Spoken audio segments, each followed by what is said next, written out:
body, rock your body, everybody, rock your body now. Ako yan eh. Backstreet's back. Ano ba? Backstreet's back? Bulol. Hindi mga buo ng kantang rap eh. Hello to Joseph Margalio Gato. Tama na ang pagchichicks mo. Magseryoso ka na, nagkakaedad ka na rin. Chill lang. Sino ba to? Ba yan? 8326171. My line is widely open. Just like something else that's widely open. Widely open. Where do I begin to tell the love story? Uy, alam niyo ba mga kaibigan, nasa darating pong darating na Sabado ay meron kaming concert. Mga kaibigan, may concert po sa Barangay 83. Zone 8, District 1, Caloocan City, mga kaibigan, ang Love Radio. Ito yung aming 37th anniversary concert diyan sa may Morning Breeze Elementary School. Ito yung handog sa atin mga kaibigan ng Love Radio. Maraming salamat kay Congressman Mitch MC Gahayon, ang Giver of Hope, at ang StatCare EMS mga kaibigan for making this event possible. Kasama namin mga kaibigan ang mga sumusunod sa event na yan. Si Bugoy mga kaibigan. Yung Chicken Joy ko, Bugoy, nasan na? Kami ni Naimona, wala pa rin. Si Miss Lizelle Garcia na schoolmate ko nung college. Alright mga kaibigan. Si Jovit Baldivino. Siya kumanta ng awiting Faithfully. Ayan ang Mocha Girls, ang Paraluman at ang Kala Lili mga kaibigan. Hindi ko alam kung meron pa tayong isang banda na tutugtog, i-confirm pa natin. Pero syempre mga kaibigan, darating dyan si Nicole Yola, Chris Chuper, Christine Dera, Emma Harot, Diego Bandido, at syempre si Robin Shena. Hindi ko po alam kung makakapiling ko na si Jason The Sensation.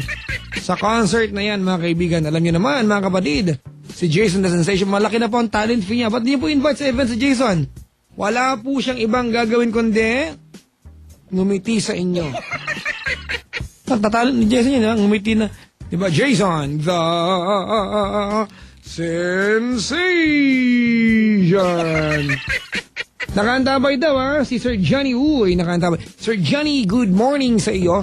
At sa mga taga-Caloocan, maligayang pakikinig po. Si Alex Gan ng StatCare EMS ay nakasubaybay sa atin. Salamat sa mga maligayang pakikinig. Si Renren, text mo ako ulit ha. Wala yung cellphone sa tabi ko eh. Maligayang pakikinig po. Alright mga kaibigan, meron tao sa kabilang line, kausap pa ni Penda, binibilinan, di ba? Na kahit anong magganap, huwag kang magtatanggal ng saplot. Sa usapan natin, saplot sa paa. Hello po sa mga dalagang mahilig mag-spaghetti pero ang deodorant ay uling. Miss, uling ba ang deodorant mo? Bakit? Ang itim ng kilikili mo. Ay, may kasabihan tayo At black is elegant. Nax. Naniniwala ka, Jason? Black is elegant. But white is wonderful. Sabit pa rin. Merong nag-text dito mga kaibigan, basahin ko lang ha. Ayan, sabi dito, Papa Jack, ang gwapo mo. Walang ganun.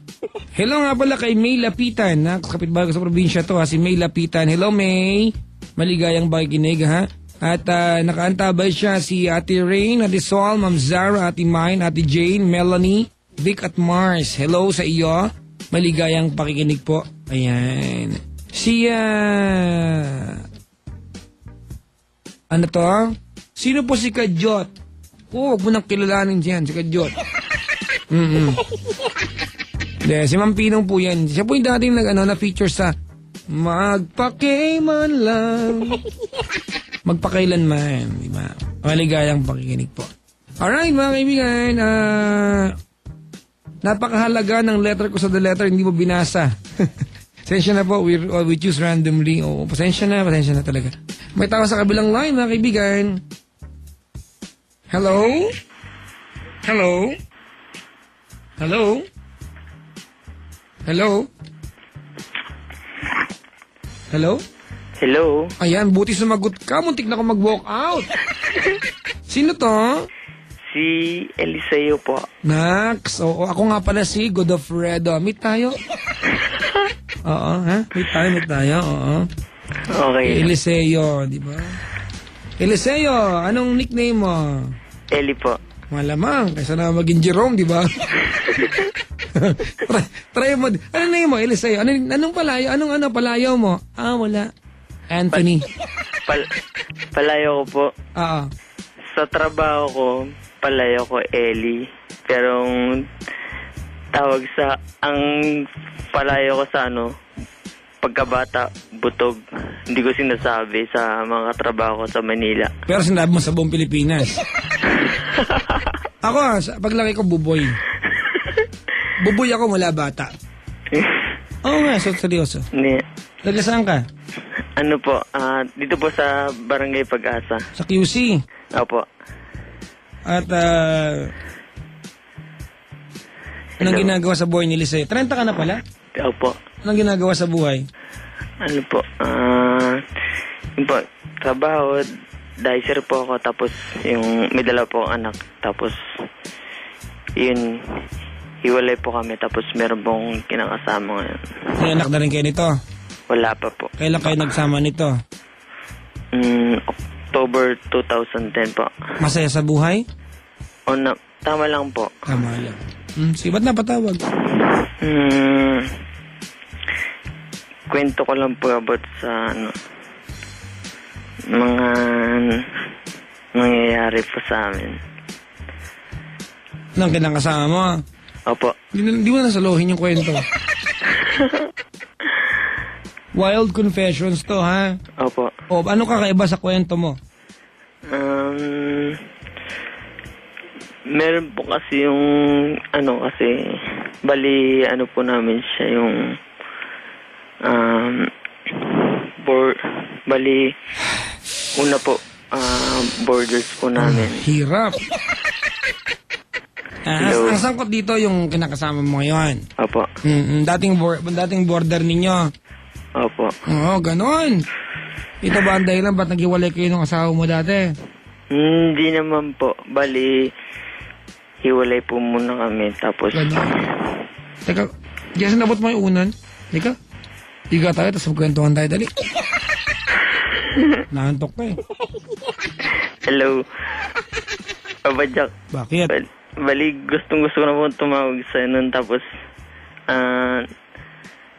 naputulan po kami ng telepono. Oy, ganda na ginamit mo yung washing machine para nakadial ka na mabilis. Ngayon po, nagkaroon kami ulit. Tapos, ayun. Nagpakabit kayo ng phone. Opo. Sosyal. O, nakatawag ka na. Paputol mo bukas ulit. Diba? Hindi mo, masaya po kasi hindi ko po akala makatawag ako sa inyo. Akalain mo nakatawag ka? So, mag-confess ka? Opo. Kaya itong bahagi ng kwento mo, Eliseo. Eli na lang, pwede ba? Opo. Kailan ito naganap? Nung pa po ako nun. Bali, ito mga October 2010 po. Nung magka-girlfriend po ako nun, siya nga po yun nung nagkahiwalay kami ng asawa ko. O di siya ka dahilan, ba't ka naghiwalay? Ng asawa ko po? Hindi, nung pinsan ko. Tsaka ng pinsan mo, natsuhin yata ni Pendaflex. Nakaibigan pa ni Jason. The Sensation! Hindi, yun nga po yung nagkaroon po siya ng bali sa trabaho kasi nag-conflict po kami sa schedule tapos hindi ko po siya nasusundo tapos... Ano ba ang gusto mo ikwento? Yung asawa mo dati? Yung trabaho mo? Yung border ninyo? Yung nangyari ng October 2010? O gusto mong hulaan na lang kita? Tawagin ko si Madam Chiki. Yung border po namin na na nung una po kasi bali ang tawag po niya sa akin brother po. Tapos po, kaibigan niya po kasi yung ate ko nagtatrabaho po sa SM North. Talaga. Tapos po, di bali naiya po ko sa kanya kasi ang turing po niya sa akin, brother lang po. Tapos, masyado po kasi siyang, malapit sa akin. Tapos, yun nga po nung, masyado kasi madikit sa akin. Gawa nga po ng kakalos niya po yung ate ko, naiya po ako na mapalapit po sa kanya kasi nga, feeling ko, brother niya lang po ako. Kasi nga yung ate ko po, kapatid ko nga po, baka nga po, pagkaroon po ng kakaibang feeling sa kanya, bali, baka mag-conflict po. Egon, ano po ba yun? Hindi, ayun nga po, tapos, nung masyado po siyang close sa akin, nagkaroon na po ako ng ibang feelings sa kanya. Tapos, nung actual po na, natutulog na po sila lahat. Tapos, kami na lang po naiwan sa baba. Nanonood po kami ng TV. Tapos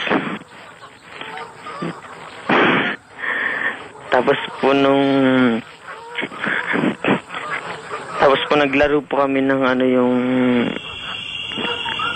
yung tama po ba na tamang lang po na yung drama Teka po. lang, Eliseo, teka lang, wait lang. Jason, nakawala yung mga pato, pasok mo nga. Oo nga, ang ingay nga po eh. Yung mga pato dito, yung mga gansa, nagagapangan palayo. Ayan, pati yung mga sinigualas, kinuha na nila. Eliseo, Bo. umaya ka na magkwento, tulungan mo muna ako. May mga langaw pa, yan o. Huli na natin mga yung papadyak. Grabe. Iba na to. Eliseo, Opo.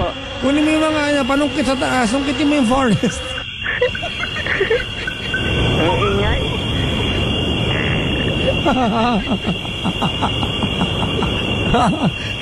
Nagtagari. Nagtagari man. Apay manang sigakat Ilocano. Uy. Kanya ka na apay ata. Nya tiranta mo tumawag-tawag ka, umatarosak na ibagbagang manyak.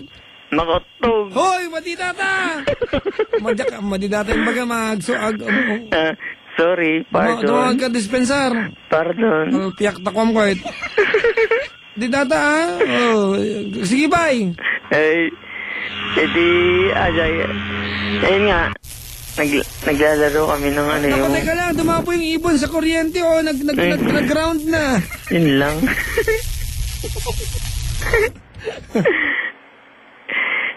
Ayun nga po, nung papadyak, nung naglalaro nga kami ng kunwari actress siya tapos ako actor, tapos meron kunwari director.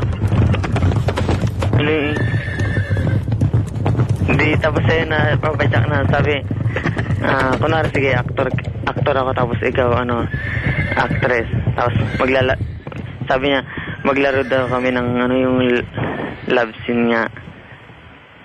Tapos ayun nga sabi ng ganun, sige. Tapos sige, kunwari yung scene natin. Naglaro kayong dalawa? Opo. Love scene? Opo. Di yung acting lang ba? Nagka-interest bigla.